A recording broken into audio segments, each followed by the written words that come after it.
하겠습니다. 10월 31일은 어떤 날일까요? 10월 31일. 매년 10월 31일은 종교개혁 기념일입니다. 그런데 우리 아마 젊은 친구들은 10월 31일은 어떤 날일까요? 10월의 마지막에 이용이 생각나네요. 제가 잘 부를 수 있는데 사실은 할로윈데이라고도 합니다. 젊은 사람들은 10월 31일 날 종교개혁 기념일이라기보다는 할로윈데이로 요즘 많이 이제 그것이 우리나라에서도 그렇게 기념되고 있는데, 사실은 여러분, 우리가 외국에서 좋은 거를 받아들이는 거는 좋지만 이게 무조건 다 받아들이는 거는 이상해요.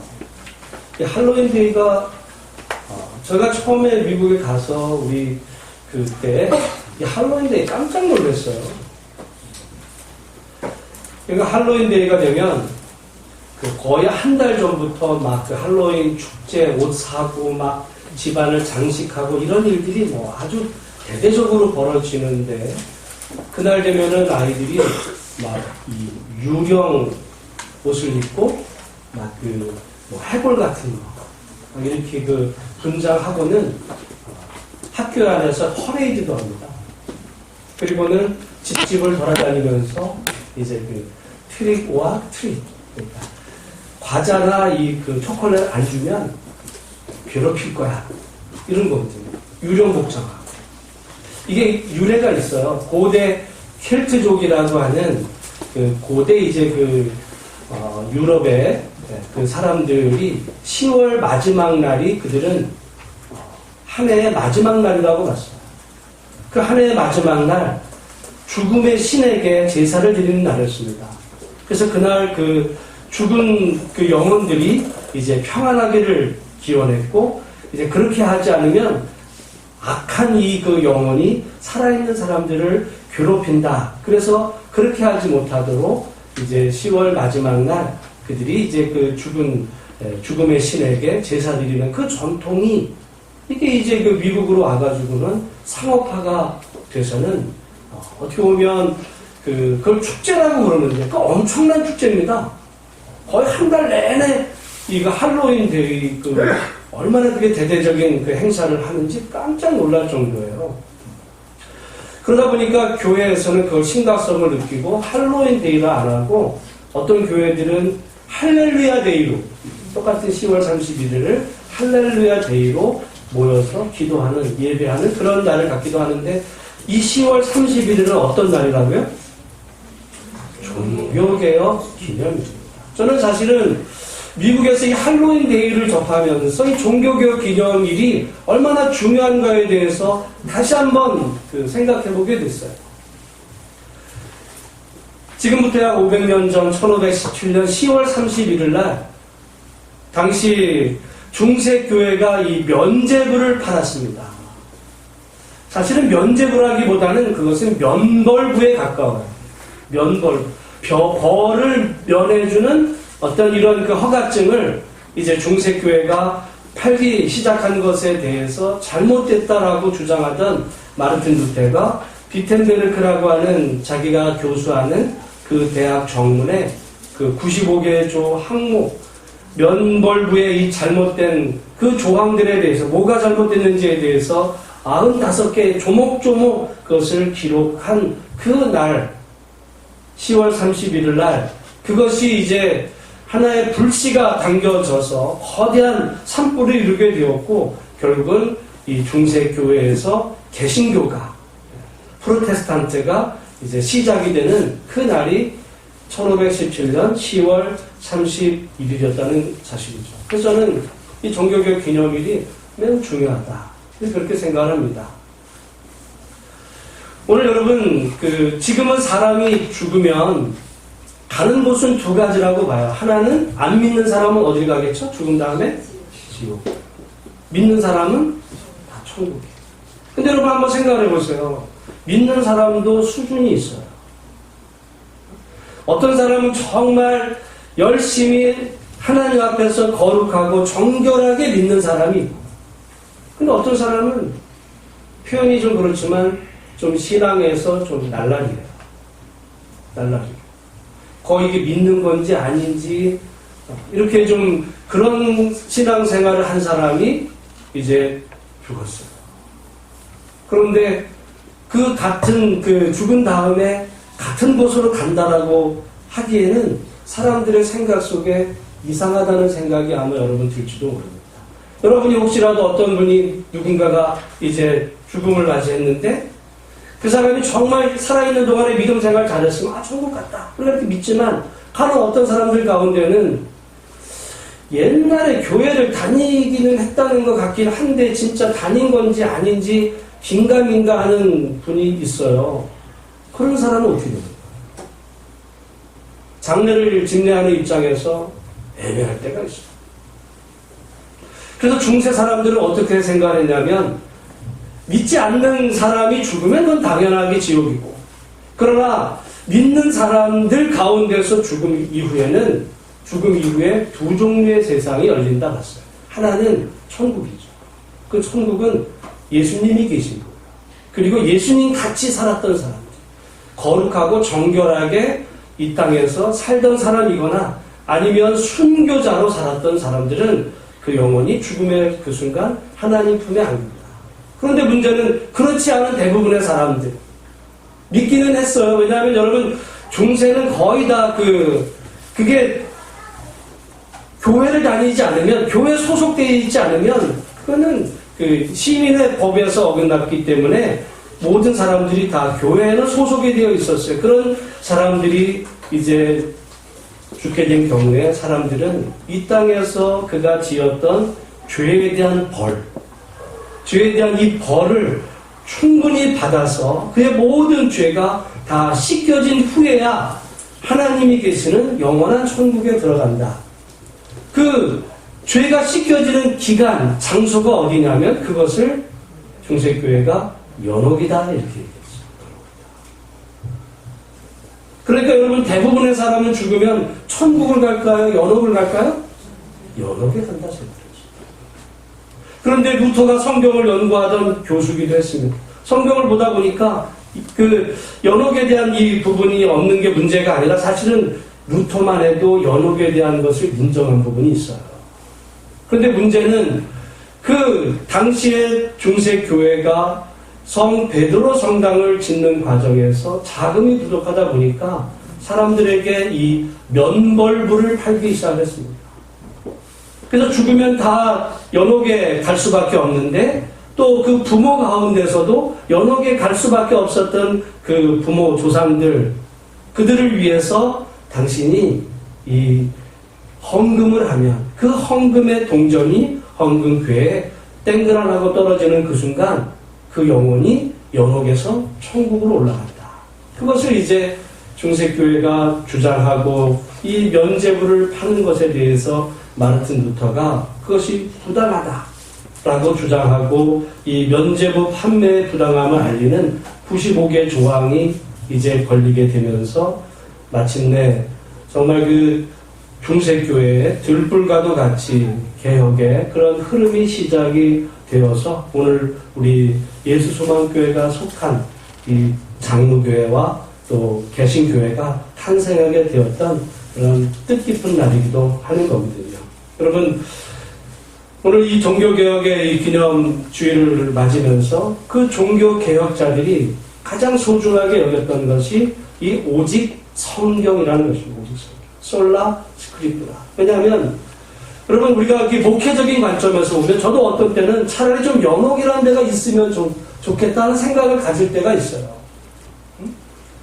왜냐하면 어떤 분이 신앙생활 적당히 한 사람에게도 연옥에 가서는 기간만 지나고 고생만 하고 나면 언젠가는 천국에 올라갈 수도 있는 거거든요.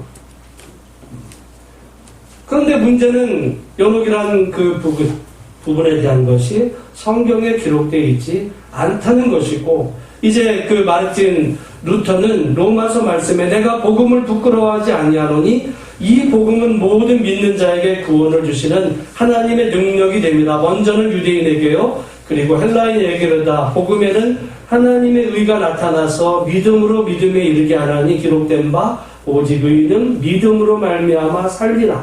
오직 성경과 오직 믿음, 그리고 오직 하나님의 은혜를 강조하는 이런 종교개혁, 그 신앙의 전통을 우리가 이어받아서 오늘 우리 예수소망교회가 1년 전 이곳에 세워져 하나님의 복음을 전하는 것입니다. 오늘 그런 의미에서 보면 저는 이 종교개혁 기념주일이 어떤 절기보다도 저는 못지않게 중요한 이런 소중한 날이라 생각하는 이 아침에 우리 모두가 우리 성경, 우리 신앙의 모든 기준이 오직 성경에 기초한 우리의 신앙이 되기를 간절히 소망합니다.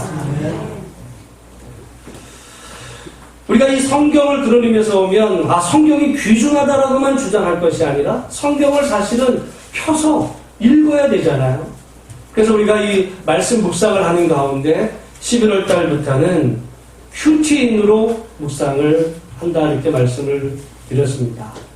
여러분, 이전까지 우리가 생명의 삶으로 했지만 우리가 큐티인을 하는 가운데서 특별히 말씀 묵상은 하루에 일정한 시간을 하나님 앞에서 말씀을 통해 하나님과 말씀을 통해 교제하는 시간인데, 이 말씀 묵상을 통해 제일 중요하게 여겨야 하는 것은 하나님이 어떤 분이시냐. 여러분, 우리가 성경을 읽을 때마다 항상 기억해야 되는 것은 하나님이 어떤 분이시냐 이야기입니다.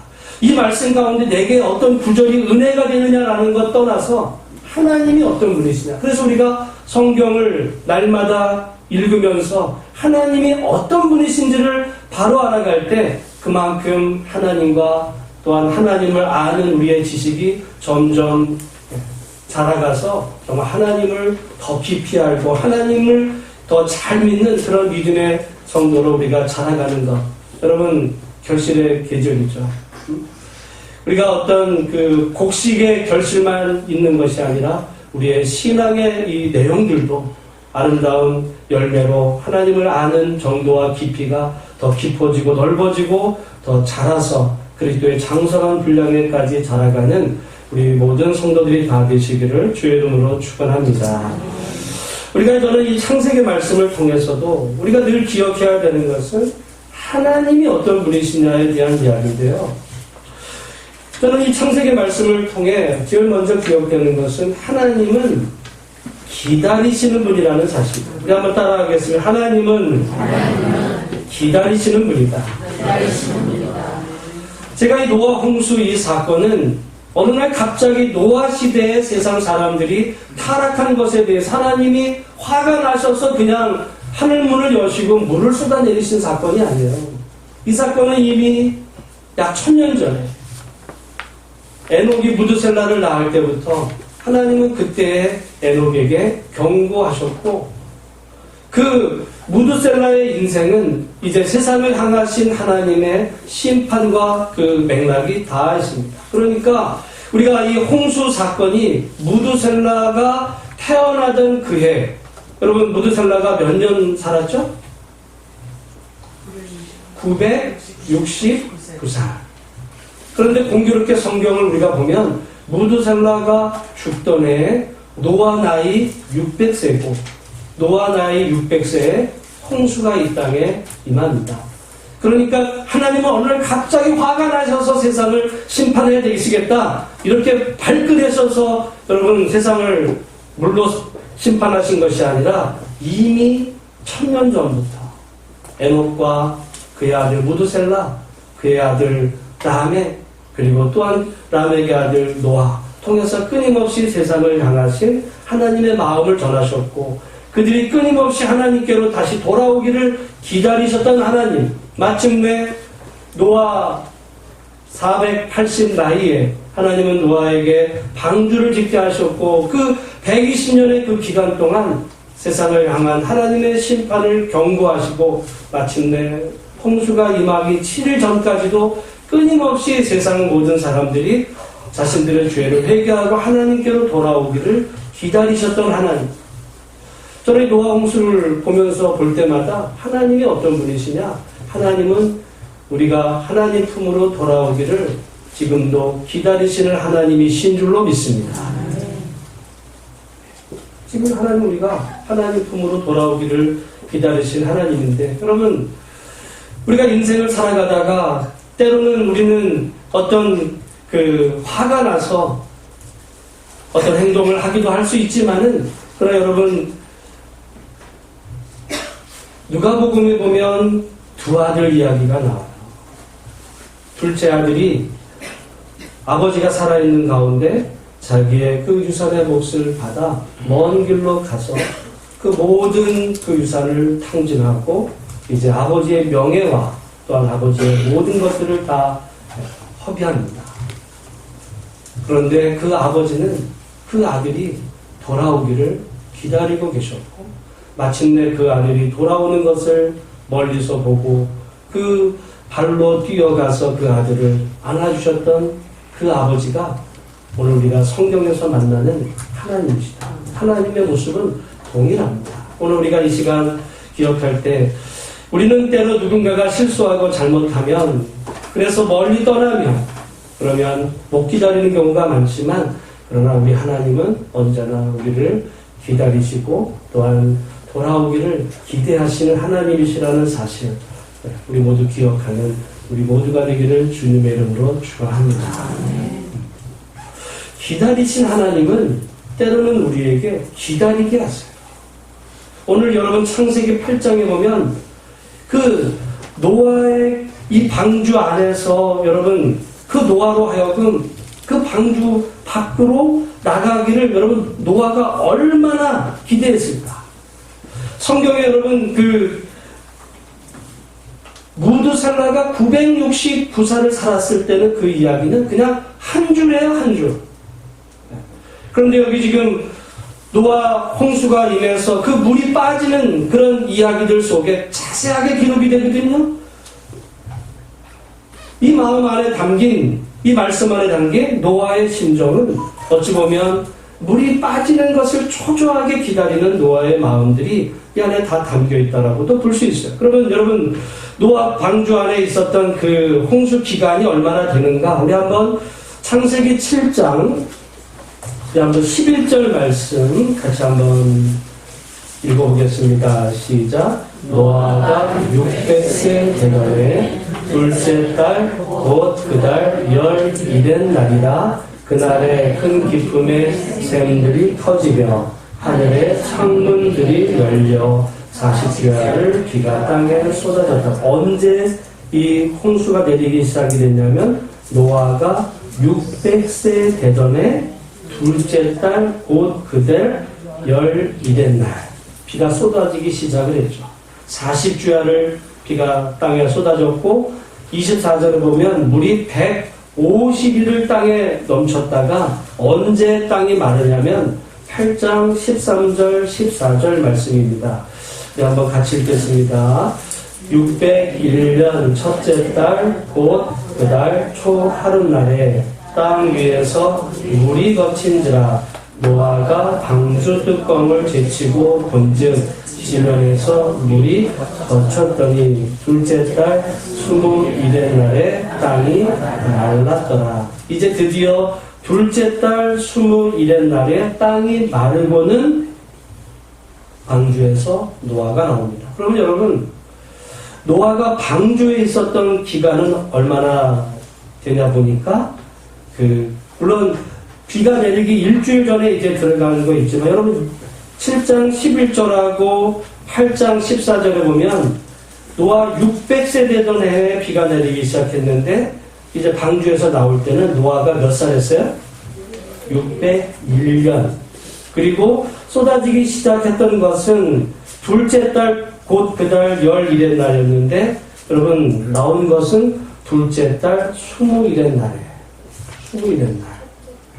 그러니까 여러분 정확하게 날짜를 계산할 수 있지만 대충 1년이 조금 넘는 기간까지 노아와 그 가족은 방주에 있었습니다. 여러분 그 1년의 그 기간 안에 방주에 있는 노아의 마음은 어땠을까? 초조한 거죠. 이 비가 정말 그칠까? 내가 이 방주에서 나갈 수 있을까? 그런데 보니까 물이 마르기 시작을 했어요. 계속해서 노아는 확인을 합니다. 비가 그쳤는데 물이 어느 정도 이제 줄어드는지. 그래서 나중에는 보면 까마귀를 내어 놓기도 하고 또 비둘기를 내어 보내기도 하는데 결국 비둘기가 돌아오죠. 아직 덜 말랐구나. 그렇게 돼서 다시 비둘기를 내어 놓았을 때는 비둘기가 돌아오지 않았습니다. 그렇다고 해서 비둘기가 돌아오지 않았다고 바로 나온 것도 아니라 이제 그 이후로 또 둘째 달 21일 날까지 땅이 완전히 마를 때까지 기다리는 노아.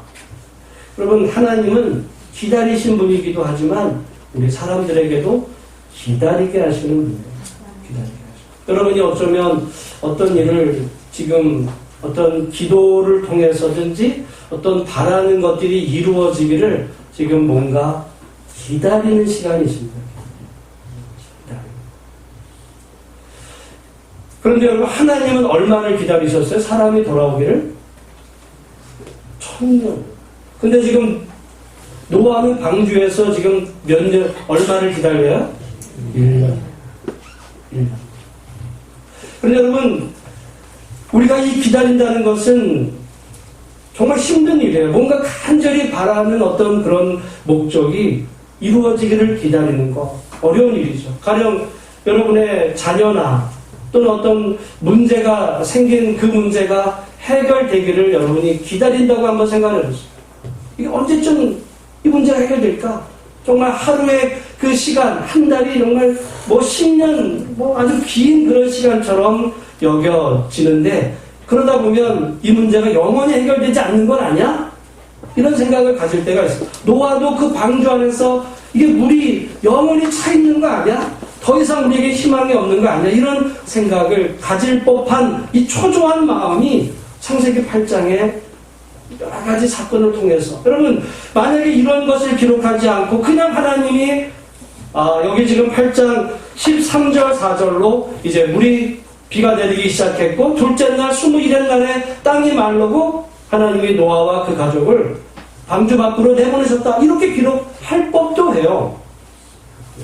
그러나 하나님은 그 사이에 물이 차오르기 시작을 하고 물이 줄어들기 시작하는 이 모든 부분들을 세밀하게 기록. 하나님이 기다리셨던 이 1000년을 한 줄로 기록을 했어요. 그러나 그 방주 안에 있는 노아의 그 1년을 세밀하게 기록하시는 그런 하나님의 이 모습. 여러분, 그것이 오늘 우리가 기다리며 살아가는 삶 속에 우리가 경험하는 안타까움일 수도 있고 초조함, 하나님은 아시죠. 여러분, 오늘 우리가 예배드리는 성도 가운데 여러분이 뭔가 간절히 바라는 해결되기를 기다리는 그런 문제가 있어요. 이때 되면 이거 끝난 거 아니야? 이 문제 해결되지 않았을까? 우리는 어떤 시점 안에서 우리 스스로 판단을 하지만 결국 방주에서 나오는 그 시간의 결정은 노아가 한 것이 아니라 하나님의 그 허락과 말씀이 떨어져야 그때가 문제 해결이 되는 거예요. 그때가 언제냐면 우리 8장 15절 16절 말씀 같이 한번 읽어보겠습니다. 시작. 하나님이 노아에게 말씀하여 이르시되 너는 내 아내와 내 아들들과 내 며느리들과 함께 방주에서 나오고 우리 18절도 노아가 그 아들들과 그의 아내와 그 며느리들과 함께 나왔고 이제 19절에는 모든 짐승까지 다 나왔다. 여러분 언제 나오게 돼요? 하나님이 말씀하실 거예요. 그때까지 노아가 해야 했던 일은 방주 안에서 기다리는 일이었습니다. 고통스러운 것, 힘든 일일 수도 있습니다. 그러나 그 안에서 나오지 못하지 않을까 이런 생각이 인간으로서 쓸 수 있지만 그러나 하나님은 정하신 때가 있었고 그 때가 되면 정확하게 그 방주를 들어가게 하신 그 하나님이 그 문을 여시고 방주에서 나오게 하신 하나님. 여러분 오늘 예배드리는 우리 모든 성도들 가운데 내가 당면한 이 문제가 해결되지 않는 것은 아니야? 라는 생각이 드는 문제가 있을지 모르겠어요. 우리 자녀가 이렇게 속을 새기고 멀리 하나님을 떠나 있는데 얘가 정말 다시는 돌아오지 못하는 거 아니야? 그런 마음이 들 때도 있지만, 그러나 하나님의 때가 되면 하나님께서 반드시 문을 여시고 구원하신 것처럼 하나님의 정한 때가 분명히 있다는 사실을 믿음으로 받으시고, 그 하나님의 구원의 때까지 기도하시면서 기다리는 일에 승리하실 수 있는 우리 모두가 되기를 주의 이름으로 축원합니다. 이 구원의 역사의 전환점이 어딘가 보니까 8장 1절입니다. 우리 한번 8장 1절을 같이 읽겠습니다. 시작. 하나님이 노아와 함께 그에게 있는 모든 그 짐승과 가축을 기억하사 하나님이 바람을 땅 위에 불게 하심에 물이 줄어들었고. 아멘. 여기 지금 8장 1절에 보면 이렇게 길게 되어 있지만 8장 1절에 제일 첫 번째 나오는 단어는 우리말 성경에는 하나님이라고 되어 있지만 히브리어 성경에는 기억하사라는 동사가 제일 앞에 나옵니다. 하나님이 기억하신 거예요. 누굴 기억하셨어요? 노아와 그와 함께 방주에 있는 모든 그 들짐승, 그 가축을 기억하신 하나님. 여러분, 여기 사실 기억하다라고 하는 그 단어는 이것이 그 완료형으로 되어 있고 기억하셨다. 그러면은 하나님은 노아와 그 방주에 안에 있는 모든 그 짐승들을 그러면 이 말씀 이전에는 잊고 계셨을까요? 잊고 계신 것이 아니라 하나님은 기억하고 계셨지만은 보고 계셨지만은 여기 지금 기억하다라고 하는 그 단어는 바로 오늘 그 이후에 나오는 하나님이 바람을 땅 위에 불게 하심에 물이 줄어드는 이런 사건을 시작하게 하는 하나님의 편에서의 하나님의 역사가 시작되는 그 단어를 성경은 기억하사라고 표현하고 있습니다. 여러분, 우리가 출애굽기에 보면 출애굽기에 애굽에서 종살이하던 이스라엘 백성들을 하나님께서 기억하셨다라고 하는 표현이 나와요. 그래서 여러 해 후에 애굽 왕은 죽었고 이스라엘 자손은 고된 노동으로 말미암아 탄식하며 부르짖으니 그 고된 노동으로 말미암아 부르짖는 소리가 하나님께 상달된지라 하나님이 그들의 고통 소리를 들으시고 하나님이 아브라함과 이삭과 야곱에게 세운 그의 언약을 기억하사 하나님이 이스라엘을 자손을 돌보셨고 하나님이 그들을 기억하셨더라. 여러분, 그 사건 이후에 하나님께서 모세를 부르시고 이스라엘을 본격적으로 구원하시는 이야기가 출애굽기에 나옵니다. 기억하셨다는 이야기는 까먹고 계셨다는 얘기가 아니에요. 잊고 계시다가 갑자기 얘네들이 지금 방주에서 이러다가 지금 어디 지금 쓸려가서 죽는 거 아니야? 이렇게 생각하셨다는 것이 아니라 하나님은 노아와 그 방주를 보고 계셨고 다 지키고 계셨지만 이제 그들을 거기서 구원해내셔야 되겠다. 하나님께서 그렇게 결심하신 그 표현을 기억하다라고 하는 단어 속에 그 의미가 담겨 있습니다. 이스라엘 백성들이 애굽에서 400년 동안 고통당할 때 하나님이 그러면 그들을 외면하시고 잊고 계셨던 것이 아니라 하나님은 그들의 모든 아픔과 고통을 보고 계시고 알고 계셨지만 드디어 그들을 그곳에서 구원해 내셔야 되겠다 결심하셨다는 이 표현을 성경은 기억하셨다라고 하는 단어에 담고 있는 것을 봅니다. 여러분, 오늘 우리가 이 땅을 살아가는 가운데 하나님은 한순간도 우리를 잊고 계신 것이 아니라 우리의 모든 일거수일투족, 우리의 특별히 마음의 중심까지 보고 계시고 알아주시는 하나님이 우리가 섬기는 하나님이신 줄로 믿습니다. 여러분, 사실은 자녀들은 살 때 때로는 부모를 바쁘다 보면 잊고 살 때가 있어요. 그렇잖아요? 살다 보면 부모님 신경을 덜 쓰고 막 이렇게 살 때가 있지만 그러나 부모 입장에서는 그 자녀를 언제나 기억하죠. 얘가 지금 뭐 할까? 그래서 이사야서 말씀에는 오직 시온이 이르기를 여호와께서 나를 버리시며 주께서 나를 잊으셨다 하였거니와 여인이 어찌 그 젖먹는 자식을 잊겠으며 자기 태에서 난 아들을 긍휼히 여기지 않겠느냐. 여러분, 자기가 10달 배 아파서 낳은 그 자식을 잊을 부모가 어디 있어요? 아빠는 때로 바빠서 뭐 있는지 모르지만 엄마는 잊지 못한다는 거야. 그런데 성경의 말씀은 그들은 혹시 잊을지라도 자기가 그 낳은 자식을 잊는 부모, 어미가 없지만 혹시라도 있을지라도 있을 수 있는데 없지만 있다가 하더라도 그러나 하나님은 나는 너를 잊지 아니할 것이라 내가 너를 내 손바닥에 새겼고 너의 성벽이 항상 내 앞에 있나니 말씀합니다. 사람은 부모는 잊을 수 없는데 그러다 혹시 잊을 수 있는 때가 있다 하더라도 하나님은 절대로 잊지 않는다. 내가 너를 잊지 않는다. 여러분 오늘 우리의 구원과 오늘 우리의 모든 소망은 우리를 항상 지키시고 기억하시고 잊지 아니하시는 우리 하나님께 있는 줄로 믿습니다. 그런 의미에서 오늘 우리가 기억해야 되는 것은 기다리시는 하나님은 우리로 하여금 기다리게 하시는데 하나님의 이 구원의 역사는 우리의 이 모든 형편과 처지를 하나님이 기억하시고 그 기억하시는 순간 하나님의 구원 역사가 시작이 된다라고 하는 말씀이에요. 오늘 그것이 8장 1절에 나온 부분입니다. 하나님이 기억하시자마자 드디어 하나님이 바람을 땅 위에 불게 하심에 물이 줄어들었고 여러분 오늘 우리들의 인생에 그런 의미에서 하나님 앞에 그렇게 기도할 수가 있어요. 하나님 나를 기억해 주세요. 여러분 그거는 하나님이 나를 깜빡 잊고 있었는데 나를 알아주세요라는 의미가 아니라 하나님은 나를 기억하고 계시고 나를 알고 계시지만 이제 하나님께서 드디어 우리 삶 가운데 덮여있는 그 모든 온 땅을 덮었던 그 물들을 하나님께서 거두어 가주시듯이 오늘 우리의 삶에 닥쳐있는 모든 문제들을 하나님께서 해결해 주세요. 그런 의미가 기억해 주세요라고 하는 그 기도의 제목 가운데 담겨 있다라고 하는 사실이에요. 여러분 그런 의미로 이번 한 주가 하나님 앞에 기도하실 때 이렇게 기도하면 좋겠습니다. 하나님 나와 우리 가족과 우리 교회와 이 민족을 기억해 주세요.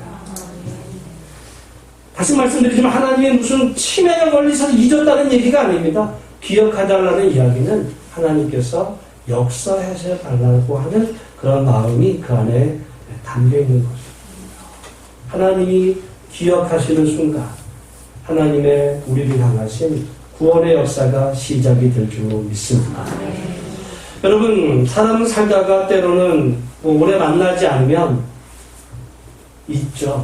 잊혀집니다. 아무리 친했던 관계들도 잊어져요. 그리고 오늘 우리 세상은 어떻게 보면 성공한 사람만을 기억해 주죠. 1등만을 기억을 합니다. 2등은 기억조차 되지 않고 어찌 보면 꼴등은 존재 자체를 부정할지도 몰라요. 그러나 하나님은 우리가 1등이 되든 꼴찌가 되어도 항상 우리를 돌보시고 지켜주시는 우리 구원의 하나님께서 우리 삶에 덮여있는 이 모든 문제들을 하나님께서 거두어 가주시고 우리를 향하신 구원의 역사를 베푸시는 하나님, 그 하나님을 성경은 기억하시는 하나님입니다. 하나님이 여러분 기억력이 부족하다는 이야기가 아니라 하나님의 기억은 우리를 향하신 구원의 역사라는 사실을 기억하면서 하나님 우리를 기억해 주세요. 그렇게 기도할 수 있는 우리 모두가 되기를 주님의 이름으로 축원합니다.